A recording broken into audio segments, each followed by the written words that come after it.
Good Saturday evening. Welcome to Midwest Sports Net. Hi, I'm Joey McWilliams, and we're going to be talking about NAIA volleyball on tonight's live stream. Midwest Sports Net is a challenge. Well, sometimes it is a challenge. It's a channel where we talk about small college sports and more throughout the Midwest and beyond. Sometimes maybe it's more of a challenge than others. That's all right. Thanks for watching tonight, or if you're watching this on a replay, thank you for being a part of the broadcast. Listen, we're talking NAIA volleyball and top 20 volleyball tonight. Couple of questions then. We are finishing up the first weekend. Are there teams in the top 20 that are still undefeated on the year? And the answer to that is yes. Are there teams in the top 20 that have an 0-4 record so far? And the answer to that is yes. Actually, there are. So let's get right into it, and we'll start with the top team in the country, defending national champions, Missouri Baptist, and the Spartans are 4-0. Got a victory today down in Miami Gardens, and that was over the Southeastern Fire 3-0, and the Spartans swept the Fire. Players that are still looking good for Missouri Baptist right now. The junior middle, Sarah Klunder, 12 kills today and 5 blocks today. She's hitting .389 on the year. Shannon McLean, 26 assists in just 2 sets of work today. And the senior outside, Emma Lattimore, third double-double of the year. She had 10 kills and 10 digs for the Spartans. So MBU still undefeated at 4-0. Jamestown, after picking up a loss in its first match of the season, the number 2 Jimmies rattled off 3 consecutive wins, including a couple yesterday. And those went on after we were able to get scores after we went off the air last night. And Bushnell swept Carroll. 3-1 on the year. Callie Hegerly, senior, with 3.29 kills per set, 3.86 assists per set, 7 blocks. I mean, Hegerly is just an all-around player, and so she's going to fill a stat line pretty much every single night. So the Jimmies are now 3-1 on the season again after that season opening loss against Eastern Oregon. That was in Butte, Montana, and we talked about Butte. We're going to talk about Butte a few more times today. Again, shout out to Montana Tech. We'll talk about the Ore Diggers too, but to be able to have all of the videos going on, Butte, Montana was the center of the NAIA World in the opening weekend, and lots of good volleyball. But I'll tell you what, really, it was the place for good teams to go to pick up an L. It really was. It was just you weren't going to get out of there, it seemed like, with out picking up something. No way to get out unscathed. But to number 3, Bellevue. In Caldwell, Idaho, Bellevue getting a win over the host College of Idaho. 2-1 now, the record for the Bruins. Jackie Apple, 430. That's what she's hitting on the season so far. She had 15 blocks so far this year. She is averaging 1.5 blocks per set. It's a pretty solid number right there, so props to her for that. Number 4, Marion, the Knights, still 0-0. They don't play until August 26th. The Knight invite, and they'll take on IU East in their season opening match. Number 5, Midland, playing in Butte. Well, Midland's games all went on Thursday and Friday, so no games taking place today. The Warriors, led by, we mentioned this last night, we'll say it again, Talia Flores with 3.83 kills per set, hitting .238. Hope Leinbach continues to light things up. She's assists. She's been setting well, having 10.33 assists per set. And then Delaney Valanche, 4.0 digs per set. So the Midland Warriors doing well in that number 5 spot, 3-1 on the year. Park, defending national runners-up, former national champions. The Pirates are, well, they're 0-0 on the year. They don't play until the Park Invitational, which is August 26th and 27th. And they take on Morningside, who is now 1-3. The Mustangs playing in West Palm Beach this week. And so that is going to be Park's first match of the 2022 season. The Mustangs coming down to that. Back to Caldwell, Idaho, where the number 7 Corbin Warriors moved to 3-1, picking up wins over Montana Western, a sweep there in St. Catherine, a 4-set win there. Kealani on tie with 21 digs in 3 sets against Montana Western. 7 digs per set she had. And then Riley Troutman with 13 kills in 3 sets, hitting .429 against Montana Western as well. So the Warriors 3-1 now on the new year. Number 8, Northwestern. Red Raiders yet to play, and they'll get their first match on Tuesday. And as they host number 25, Ottawa from Kansas. And then they head down to the Hope International Tournament. And that'll be August 26th and 27th. All right, now back to Butte, Montana. Viterbo The Vhawks 3-1, and I believe we had time to get in a score yesterday as they had lost to Vanguard, but did not get in the late score, and that was a victory over Northwest to 5 sets in both of those matches. Senior middle Mariah Calkins has 18 blocks in 18 sets on the year, so very consistent there for her. And I think we've talked about the two setters.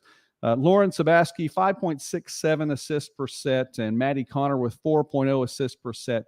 And you have to think for Coach Ryan DeLong, I mean, this is great. If you're going to run a 6-2, you have the senior, you have your upperclassmen and leadership there from Sabaski, and then you have Connor, a freshman, where the future is now. So it looks like things would be going pretty solid for Viterbo. 3-1 on the year. 2 then Providence, the number 10 team in the country according to the preseason poll. Will not be the case likely in the first regular season poll, as the Argos are now 0-4 on the year. Fell to Vanguard in 3 sets on Saturday. And again, we mentioned this yesterday. Providence 28-3 overall last year, 0-4. So have already surpassed the loss total for last year in its entirety. Coach Duda was quoted on the site today, post-game comments, said, listen, they're just going to trust the process. And that's what they're trying to do right now, that if you can keep improving from game to game and you keep, getting things better further along, not happy with the results, win-loss results anyway, but things are going to turn around at some point in time. So Coach Duda and the Argos are going to trust the process, and we'll keep posted on what's happening from Providence. To the second 10 in the top 20, Concordia, Nebraska, the Bulldogs 3-0, so another undefeated team. And you've gone from the number 1 team to the number 11 team, where you find another undefeated team. Teams that have played some matches so far this year. So the Bulldogs, no new games on Saturday. They'll be hosting McPherson on Friday, August 26th, and then the number 23 Sagu Lions on August 27th. That is next Saturday. Gabby Nordiker, Rebecca Gerhart, we talked about them. Bree Birdwhistle having a fantastic year as well. She had 3 double-doubles in their first 3 games, so I'm sure we'll hear more from them. Number 12, Eastern Oregon. No new games on Saturday, 3-1 overall, led by Kara Clayton, who has 15 blocks on the year. And they will be at the Hampton Inn Classic, which is being hosted by Central Methodist and Columbia College in Fayette and Columbia, Missouri, August 26th and 27th. Number 13, Montana Tech. The Ore Diggers moved to 3-1, picked up a couple of wins since we've last talked. Defeated Bushnell. That was a late game last night. We didn't quite get that one in, though. Swept Bushnell, and then today a 4-set victory over Vanguard. Had an opportunity to watch that one. Again, props going out to the Montana Tech communications group, sports information, whoever's running their YouTube channel. They have games going on more than one court, and that was pretty cool. Got a chance to watch then the 4-set win for the Ore Diggers today over the Lions, and Montana Tech looking dominant in set number 2. Vanguard just doing everything, hanging around in set number 3, and willing a win, jumping ahead at the last moment, the 26-24 victory in the third set. Tried to do the same thing in the 4th set, couldn't quite pull it off. Montana Tech led by Maureen Jessup. She had 22 kills and 13 digs, a double-double in today's action. She's actually second overall in the NAIA in total kills. She has 78 of those, averaging 4.33 kills per set in the top 10 in that category as well. And Alexis Umled with 9 blocks today. Pretty solid outing there as well. So the Ore Diggers look good, take down Vanguard in 4 sets. And it was a matchup of 2-1 teams coming in. So Vanguard dropping to 2-2. Maybe getting some looks in the next poll. We'll see how Vanguard plays this next week. Number 14, Central Methodist, and the Eagles have yet to play a match. They'll be part of the Hampton Inn Classic. Take on Tabor in their first match, August 26th and 27th. That's a Friday and a Saturday. Dakota Wesleyan and West Palm Beach. Dakota Wesleyan, the Tigers are 4-0 on the year. They got wins today over Olivet Nazarene and number 20, Columbia.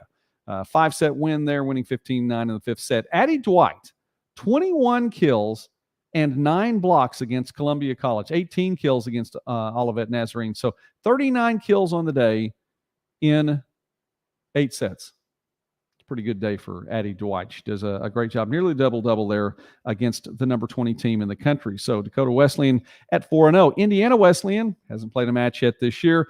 They'll be a part of the Hampton Inn Classic. That's going on Friday and Saturday. Their first two matches, and it's not easy there for the Wildcats. They take on number 3 Bellevue and then number 21 Grandview in their first two matches of the season there in that Classic. Number 17, Ottawa from Arizona, OUAZ, picked at the top of the Golden State Athletic Conference, and they get a win today in their first match of the season, taking down Benedictine Mason in 5 sets. Livy DePra with 14 kills, 4 blocks, 3 service aces. The junior starting things well for the Spirit. And one other thing, by the way, of this match, how about this? OUAZ, again, with a 5-set win over Benedictine Mesa led by Layla Daniel, who had 26 kills on the day. In 5 sets, that's 5.2 kills per set. 26 kills in your season opener.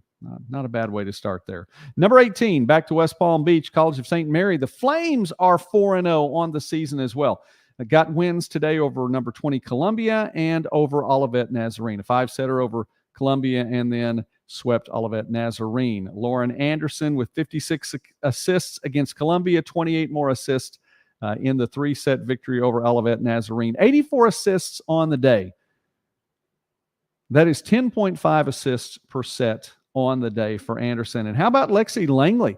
Gets the double-double, but not just any double-double. Lexi Langley with the 2020 double-double. 21 kills, 20 digs today in the victory over Columbia. So shout out to Lexi Langley. College of St. Mary, the Flames are 4-0 on the year. One of 3 teams in the top 20, including Missouri Baptist and Dakota Wesleyan. Number 19, Oregon Tech. OIT is 0-2 on the year, fell to Concordia in Ashland, Oregon in the season opening match. And Park from Arizona, both of those 4-set losses for OIT. The Owls are 0-2. And number 20, Columbia, 0-4. So matching that Providence Argos mark there. 0-4 on the year. Columbia, the Cougars, fell to Hastings and Mayville State, and Dakota Wesleyan and College of St. Mary today, a couple of ranked teams right there. So Columbia dropping its first 4 matches. The Cougars going to try to turn things around. Let's look at the top 20 in NAIA volleyball. One more name I want to mention here. We talked about St. Catherine a little bit earlier. How about Camille Harvey? Camille Harvey through 11 sets, 3 matches, 2 4-set matches and a 3-set. The Firebirds are 1-2 on the year. Harvey is leading the NAIA. She had 78 total digs in those 11 sets. She is averaging 7.09 digs per set. Very impressive through 3 matches for St. Catherine's Camille Harvey. So we're going to wrap things up here, at least from an NAIA volleyball standpoint. We are 5 days away from NAIA football, and it will be Valley City State taking on Jamestown on a Thursday night. That is the first college football game of the season in the NAIA. Lots more games on Saturday. We'll talk about that. That is 1 week from today. More volleyball coming up, and then, of course, the Labor Day Classic in 2 weeks. That is in Sioux City, and there will be, I'm sure that's where a lot more good volleyball teams will go to pick up some L's. No doubt about that. Division II football coming up very soon. We will be on site with Midwest Sports Saturday on the road for the first time this year. It's not too far down the road for me to travel. We'll be at Southeastern Oklahoma State University as Arkansas Tech will be taking on Southeastern in that Thursday night matchup. Midwest Sports Saturday live from Durant, from Paul Laird Field for that. And then a few more things coming up. We have a lot more live streams, though, on the way. We'll keep you posted on what is happening in the world of small college. We talk small college sports and more throughout the Midwest and beyond. And I would just encourage you, if you have the opportunity, please do like this video and take the time to subscribe. It really does help. We are nearing that 1,100 subscriber mark. Now, I know there are a lot of other channels that have a lot more than that, and we're getting there. We appreciate you. And I just want to let you know that I'm thankful for all of you who have subscribed, not just right now, but those who may subscribe watching this video and the ones in the very near future. We appreciate it. It does help a lot. We want to get out the stories for the small college teams, the small college athletes, the small college coaches, all these programs. We just want to talk about that and promote those things because there are so many out there And it's not all about the Division I level. We like watching the Division I level. Why not? NCAA Division I sports, they're good. But small college sports are good as well. And so we want to talk about that. So anyway, that is about it for tonight. We did mention, Providence and Columbia were the ways to go. And the season is already underway. Missouri Baptist, 4-0. Dakota Wesleyan, 4-0. College of St. Mary, 4-0. And a shout-out to the folks at Montana Tech. The Orediggers, 3-1. But it was fun watching volleyball there on Kelvin Sampson Court. I did have one question, though. When they're serving, there was a chant that was going on that I just could not hear, or I could hear it, but I couldn't understand it. So tell me about it, whatever it is, in the comment section. Let me know what they're saying when they go to serve, when Montana Tech goes to serve. Just curious there. Let me know. Keep me posted. All right.